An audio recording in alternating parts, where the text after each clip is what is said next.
السلام علیکم ورحمۃ اللہ وبرکاتہ۔ معاون اردو چینل میں آپ کا استقبال ہے۔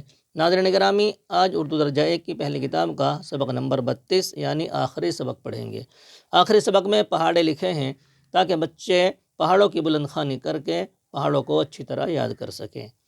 ایک دو پہاڑا آپ کے سامنے پڑھ کر پیش کرتا ہوں، باقی معلم صاحب بچوں کو بلند خوانی کے ذریعے تمام پہاڑے یاد کرائیں گے۔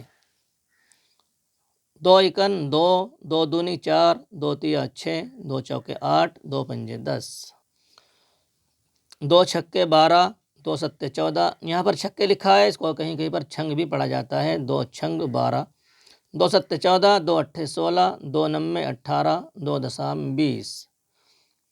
یہ یہاں پر ایڈریس لکھا ہے اور نمبر پڑے ہیں۔ جو صاحب اس کتاب کو منگانا چاہیں وہ نمبر پر رابطہ کر کے کتابوں کو حاصل کر سکتے ہیں۔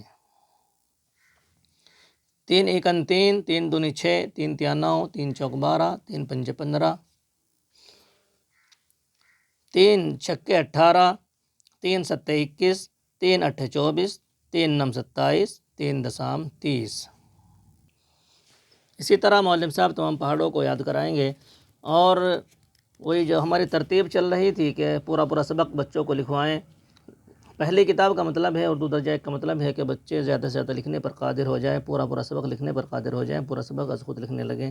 اور ساتھ میں املا کا بھی ہمارا ایک پروگرام چل رہا ہے، اردو املا کیسے سیکھیں۔ اردو درجہ 1 کے لیے 2 حرفی سے شروع کیا ہے، 2 حرفی 3 حرفی اور 4 حرفی املا لکھوایا جا رہا ہے، شروع کر رکھا ہے۔ تو معلم حضرات اپنے طور سے بچوں کو املا کی ترغیب بھی دیں۔ بچوں کو املا لکھانا سکھانے کا مطلب ہے کہ 2 حرفی لکھوائیں، پھر 3 حرفی، پھر 4 حرفی لکھنا سکھائیں، اس کے بعد میں کتاب سے املا بول سکتے ہیں۔ ایسے ہی گنتی کا بھی املا لکھوائیں، جیسے 29، 39، 59، 69 وغیرہ کو بار بار لکھوانا چاہیے۔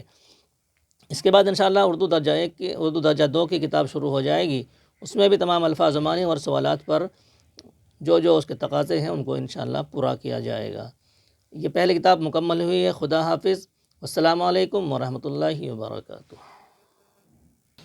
پہلی کتاب کو آخری سبق پڑھنے کی تاریخ 13 فروری 2025 ہے۔